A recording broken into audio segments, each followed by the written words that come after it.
पुट्ठा जैसे ही बाहर कदम रखता है तभी बारिश का मौसम छटता है और अचानक से धूप निकल आती है। अरे वाह, किस्मत भी मेहरबान है मुझ पे, भाई वाह।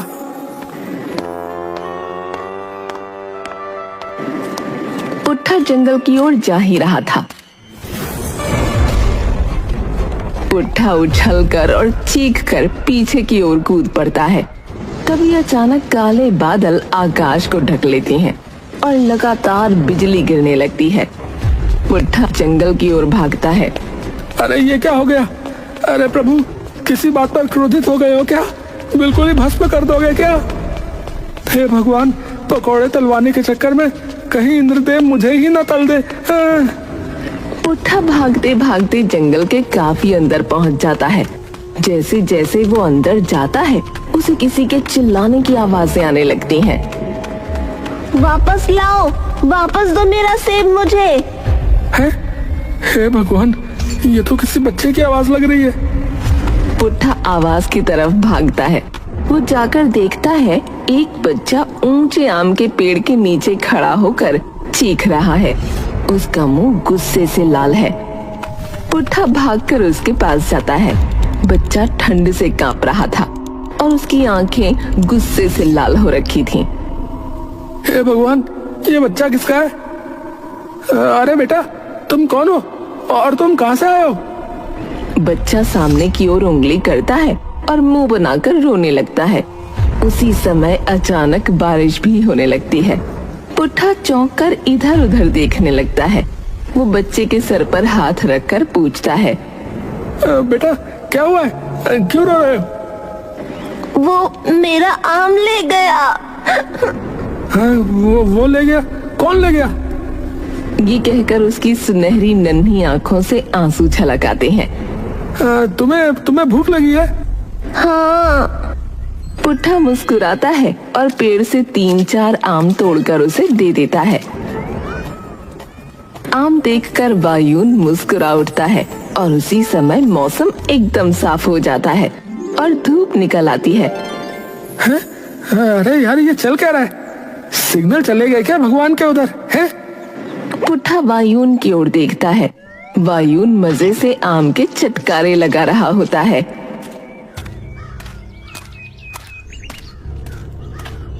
नाम क्या है तुम्हारा? वायुन। अरे वाह, बड़ा ही सुंदर नाम है, वायुन। कहाँ रहते हो तुम? पापा मम्मी के साथ। अच्छा, मम्मी पापा के साथ। और मम्मी पापा कहाँ रहते थे? वायुन चुपचाप पुट्ठा की ओर देखने लगता है। क्या हुआ, नहीं पता है क्या? वायुन नामी सिर हिला देता है।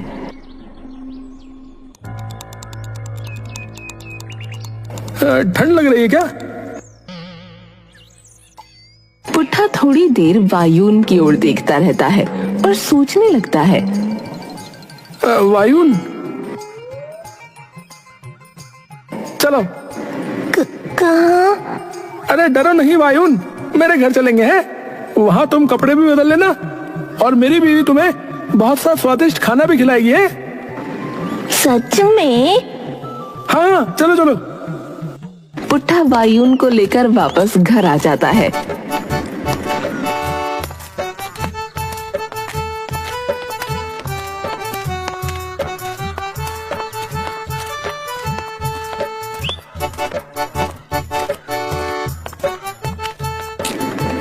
शर्मिली, ए शर्मिली। क्या हुआ? ले आए लकड़ी? हे भगवान, वो तो मैं भूल ही गया।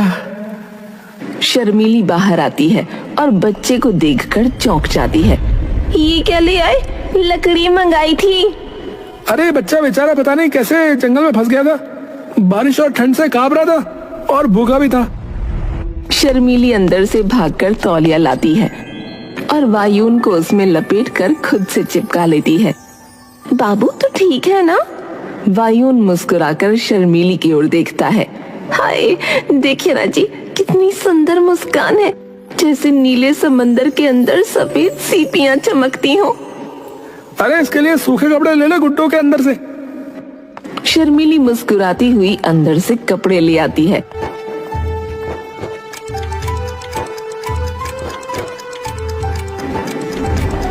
आपने पहली बार कोई अच्छा काम किया है इस बच्चे को घर लाकर। है तो तुम मानती हो कि तुमसे शादी एक घिनौनी गलती थी, है? पुट्ठा ये कहकर हंसने लगता है। रुक भी जाया करो कभी। वायुन भी हंसने लगता है। ए जी देखिए ना बाहर। बेटा तुम्हारा नाम क्या है? वायुन। हाय कितना प्यारा नाम है, बिल्कुल तुम्हारी तरह। ये कह रहे थे कि आप मुझे गरम खाना खिलाएंगी। क्यों नहीं खिलाऊंगी। ये सुनिए, आपने लकड़ी कहाँ रखी है? वो तो मैं लाना ही भूल गया शर्मिली। हे भगवान, एक काम कहा था वो भी नहीं हुआ तुमसे। जा रहा हूँ। पुट्ठा भागकर जंगल जाता है लकड़ी लेने। हाय वायुन, तुम कितने प्यारे हो।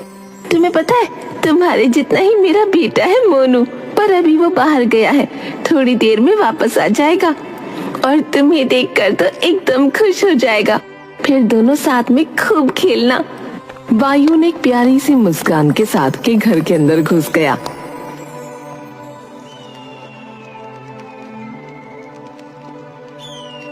थोड़ी ही देर बाद पुट्ठा लकड़ी लेकर लौटता है।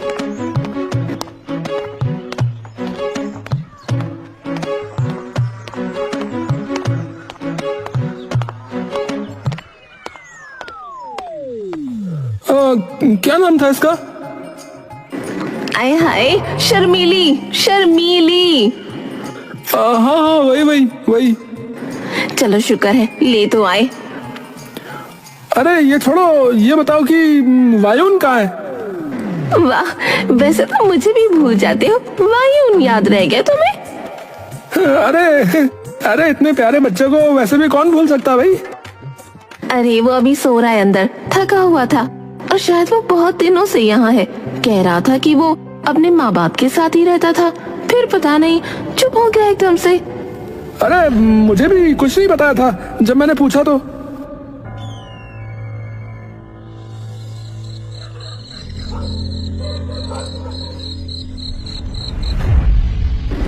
चित्रगुप्त अपने कार्यस्थल में पूरी कोशिश कर रहे होते हैं कि उन्हें इस विपदा का रहस्य पता लगे। हर लिपि, हर वेद, हर उपनिषद, यहाँ तक कि ऋतुवेद भी टटोलते हैं, पर उन्हें ऐसा कोई उत्तर नहीं मिलता जिससे उन्हें इस अस्वाभाविक घटना का पता लग जाए। अचानक एक तेज रोशनी उन सभी ग्रंथों, वेदों और उपनिषदों पर फैल जाती है। चित्रगुप्त की नजर एक चमकदार पीले रंग की पट्टिका पर पड़ती है जिस पर सूर्य का चिन्ह बना होता है। ये संदेश तो इंद्रलोक से आया है। वहीं दूसरी ओर यमराज भी पक्का गढ़ में से धारते हैं, लेकिन जैसे ही वो नीचे उतरते हैं उनके भैंसे का पांव सड़क के गड्ढे में फंस जाता है। अरे क्या हुआ? महाराज, मेरा एक पांव गड्ढे में फंस गया है महाराज। अरे इस गांव में बड़े तुच्छ प्राणी हैं, क्या गड्ढे खोद खोद के पाताल लोक में जाएंगे क्या? सही कहा महाराज एकदम। तभी यमराज को मानो कोई विशेष अनुभूति होती है। महेश। जी महाराज। कुछ आभास हुआ तुम्हें भी क्या? जी महाराज, पर ये है क्या? कुछ तो है, कोई दिव्य शक्ति, मानो इंद्रलोक का कोई तत्व या कोई अंश हो। पर महाराज ऐसा हो कैसे सकता है? ये तो मुझे भी नहीं पता। हमें इसके लिए अपने मानवीय अवतार में आना होगा।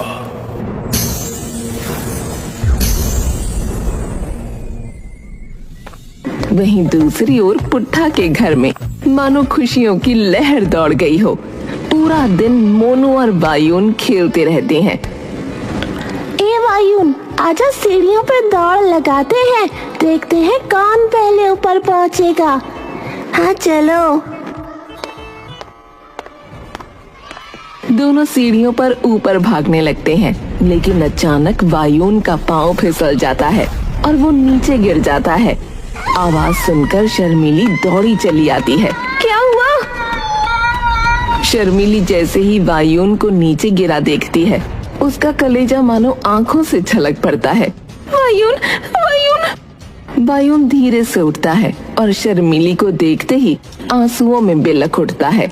शर्मिली उसे गले से लगा लेती है, लेकिन वायुन के रोने की चीखें पूरे घर में गूंज जाती हैं और पूरे घर पर शोक की काली घटाएं छा जाती हैं। पूरे घर पर बारिश आंधी बनकर टूट पड़ती है। आंधी और बारिश का प्रकोप इतना घनिष्ठ होता है कि मोनू को सीढ़ियों की रेलिंग पकड़नी पड़ती है। शर्मिली मौसम का ऐसा स्वरूप देखकर निशब्द हो जाती है। एकदम से इतना साफ मौसम इतना कैसे खराब हो सकता है? तभी भागा भागा पुट्ठा वहाँ आता है।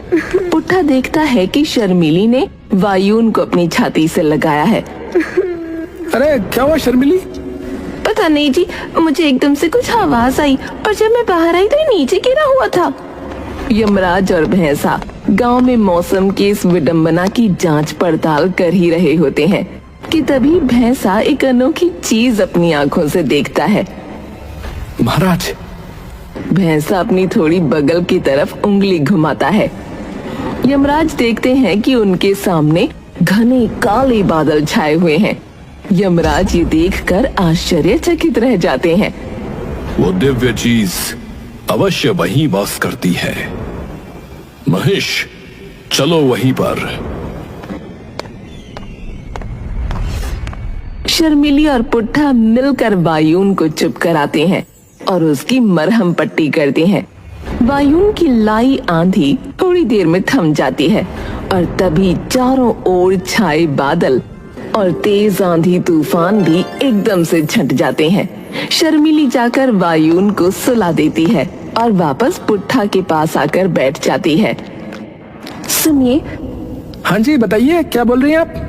मैंने आज वायुन के बारे में एक चीज पर बड़ा गौर किया है। वो क्या है भाई? क्या आपने कभी ये महसूस नहीं किया कि वायुन जब जब रोता है तो आसपास अचानक बहुत जोर से बारिश आने लगती है और जैसे ही वो चुप होता है तो बादल एकदम से छंट जाते हैं। जब वो क्रोधित होता है तो बिजली गिरती है और जब हंसता है तो इंद्रधनुष निकल आता है। पहले मुझे लगा वहम है, लेकिन आज वायुन जैसे ही जोर से रोया तो चारों ओर बादल छा गए और बारिश होने लगी और जैसे ही चुप हुआ सब शांत हो गया। शर्मिली एकटक पुट्ठा की ओर देखती है। पुट्ठा भी एकदम से उसकी ओर देखता है। लगता है शर्मिली तुम सही कह रही हो। उस दिन भी जंगल में जब वो रोया था तो बारिश होने लगी और जैसे ही चुप हुआ तो एकदम से धूप निकल आई। इसका मतलब वो जैसा महसूस करता है मौसम भी उसके हिसाब से बदल जाता है। शर्मिली और पुट्ठा थोड़ी देर एकदम चुप हो जाते हैं। वायुन है कौन? किसका बेटा है? वो ऐसा क्यों है?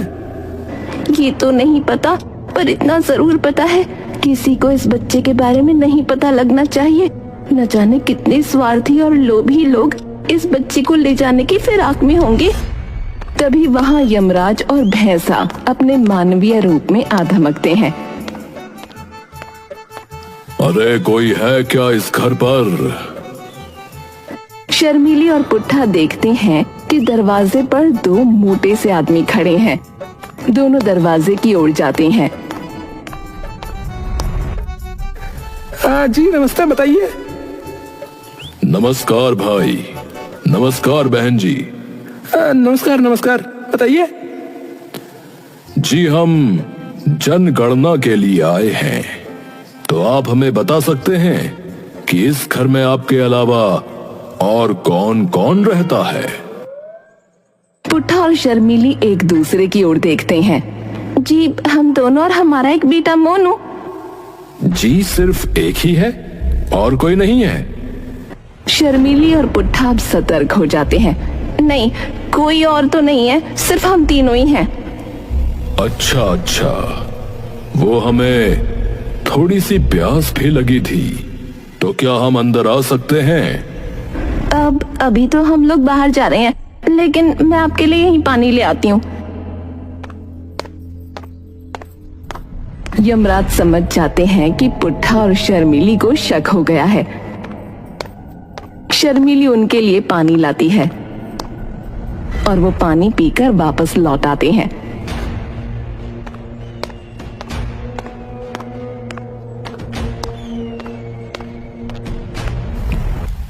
हाँ महेश, अब मुझे पक्का यकीन हो गया है कि वो दिव्य वस्तु अवश्य इन्हीं के पास है।